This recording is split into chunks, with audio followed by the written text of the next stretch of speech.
Hello and welcome to day 16 of our 33-day journey to merciful love. Yesterday we looked at what it is not, and today is entitled What It Is. Yesterday we learned that St. Teresa's little way does not culminate in an offering to divine justice, but rather in an offering to divine mercy. So what is it? Therese herself tells us as she makes an ardent prayer to the Lord. Oh my God, will your justice alone find souls willing to immolate themselves as victims? Does not your merciful love need them too? On every side this love is unknown, rejected. Those hearts upon whom you would lavish it turn to creatures seeking happiness from them with their miserable affection.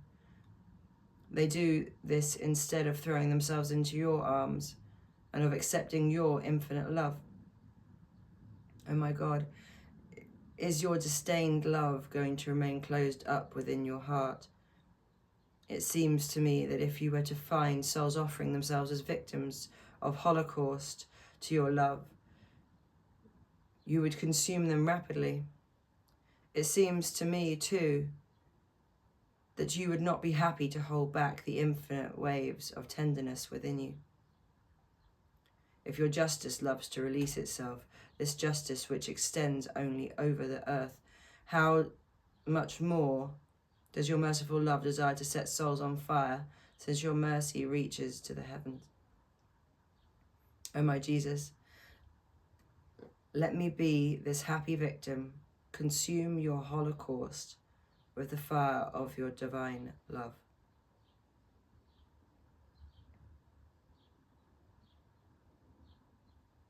I'll read that last line again. O my Jesus, let me be this happy victim. Consume your Holocaust with the fire of your divine love.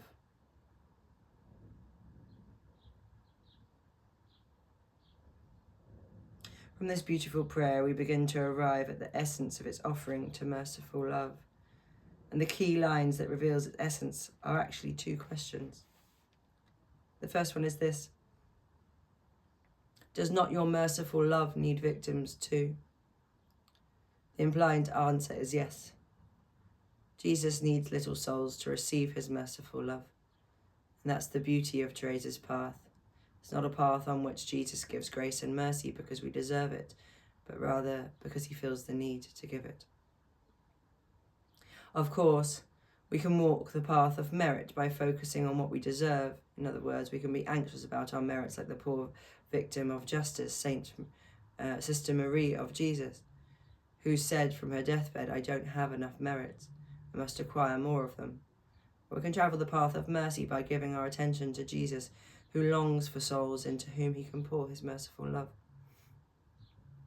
One expert on Carmelite spirituality contrasted these two paths, the path of merit and the path of mercy, as follows. God brings about our sanctification by the diffusion of grace, which he gives according to our merits, or simply to satisfy the need of his mercy. I don't know about you, but I chose the latter path. Okay, so here's the key question about Teresa's ardent prayer. Is your disdained love going to remain closed up within your heart? That is the $1 million question. But it's not really a question for Jesus, it's a question for us. Actually, it's a question for you. I've already shared what path I've chosen. So what about you? Are you going to have pity on Jesus? Are you going to console his heart by letting him pour into your little soul the love that others have rejected? If you say yes to this offering, then it seems that Jesus would be happy not to hold back the waves of what? Infinite justice, infinite harshness? No, infinite tenderness. Now, who wouldn't want that? All right, before you answer which path you'll choose, justice or mercy, harshness or tenderness, I'd like to bring in the testimony of another great saint of divine mercy. I do this because it may be hard to believe that Jesus actually needs us and that we truly can give relief to his sacred and merciful heart. To help us understand Listen to what the Lord himself said to Saint Faustina about the rejected grace and mercy of his heart. I desire to bestow my graces upon souls, but they do not want to accept them. You at least come to me as often as possible and take these graces they do not want to accept. In this way, you will console my heart. Oh, how indifferent are souls to so much goodness, to so much proofs of love. My heart drinks only of the infinite ingratitude and forgetfulness of souls living in the world. They have time for mercy, but they have no time to come to me for graces. The flames of mercy are burning me. I desire to pour them out upon human souls. Oh, what pain they cause me when they do not want to accept them. I am looking for souls who would like to receive my grace. So, do you want to console Jesus by receiving his grace? Will you accept the rejected mercy that burns his heart? Will you be, as Saint Therese puts it, his happy victim, by letting him pour into your soul his waves of infinite tenderness? Will you offer yourself as a victim soul to his merciful love? Maybe you're not quite ready. Maybe you're saying to yourself, that sounds wonderful, but what's the catch? In other words, what's it going to cost me? Great question. We'll answer it tomorrow. Today's prayer. Come, Holy Spirit, fire of mercy. Prepare my heart to receive waves of infinite tenderness from the heart of Jesus. Say that again together. Come, Holy Spirit, fire of mercy. Prepare my heart to receive waves of infinite tenderness from the heart of Jesus.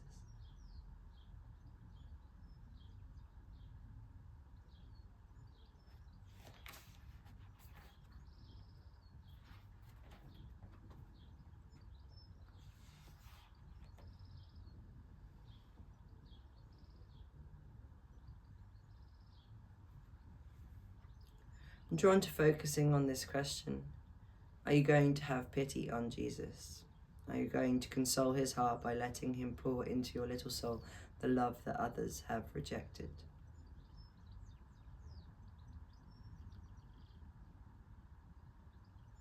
And I don't feel like the idea of consoling Jesus comes up that frequently by the idea of letting him love us.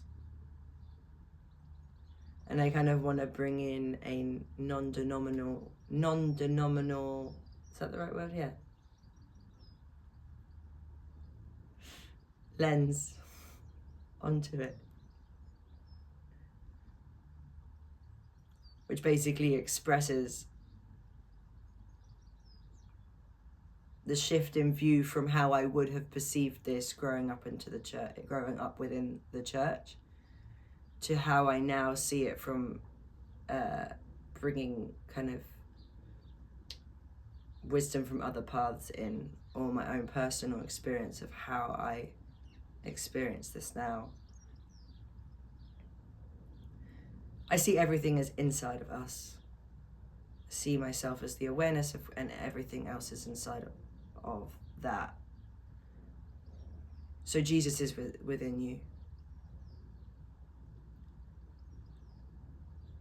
And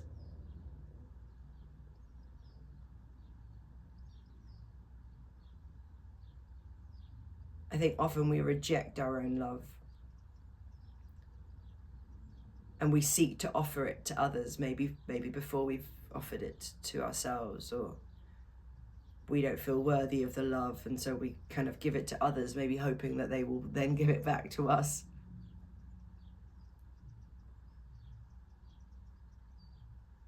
So having pity on Jesus can almost be like having pity on the part of us that has all this love to give that maybe sometimes we don't feel like we have places to offer it. I know a lot of people long for a romantic partner or a life partner, a wife or husband, so that they can, I've got so much love to give and I want to give it to someone, this kind of lens. And I often feel in society that's not given with the hope of getting nothing in return. It's given with the hope of being loved in return. So it's like having pity. No, I'm not sure about the word pity, but let's just keep using it because it's what he says. Having pity on the part of you that is Christ, the Christ consciousness that lives within you, that energy that wants to love. And from all the places that it hasn't been able to go,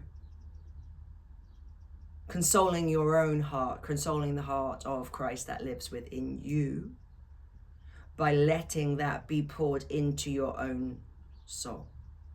So essentially, it's like receiving Christ's love within you. And I feel that's important because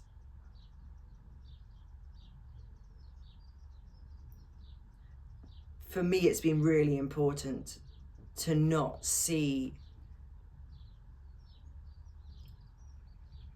God as external from me or something separate from me. It's been really important to accept that God lives within me. Like, there's a source and I am a spark of that source, and that lives within me.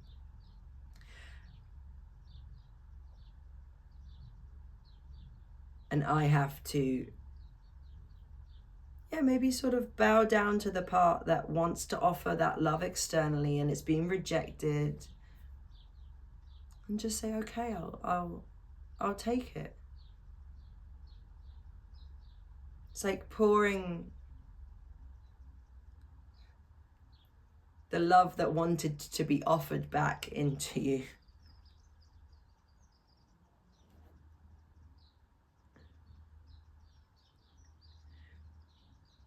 And by saying yes to this, it seems that Jesus would be happy to not hold back the waves of infinite tenderness.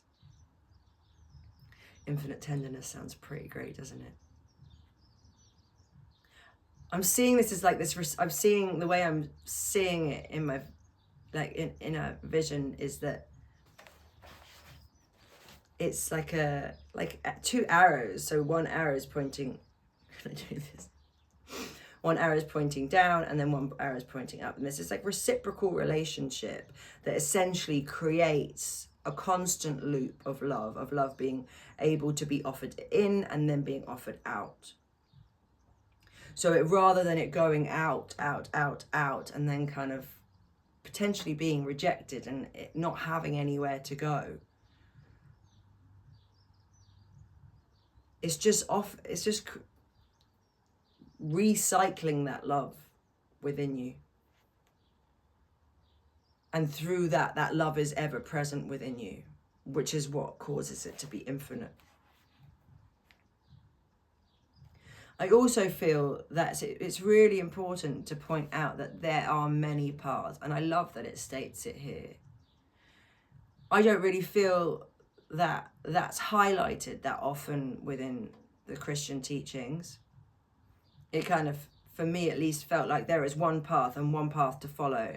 And especially now when I do go to church, it's one of the bits that I find myself feeling resistant towards when they say that it's the only way. Because I don't agree that it's the only way. And I feel like we all have our own unique ways. And I feel that, all paths eventually lead to the same destination, and not having judgment on what someone's path needs to be to get there is really important. So there are many paths, but caveat, some are easier than other, like 100%. When I first started practicing a Buddhist path, and it was there's two prongs of the Buddhist path, one which would be loving kindness and one which would be loving kindness, and then so metta and vipassana. So like focus, like constant path of concentration, and the path of loving kindness. And I found myself having a lot of resistance to the path of concentration, even though it gave me excellent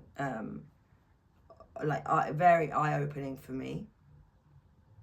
because one of the conditions of it is that you can't sing and dance. And I felt like for me, it was really important that I was able to express.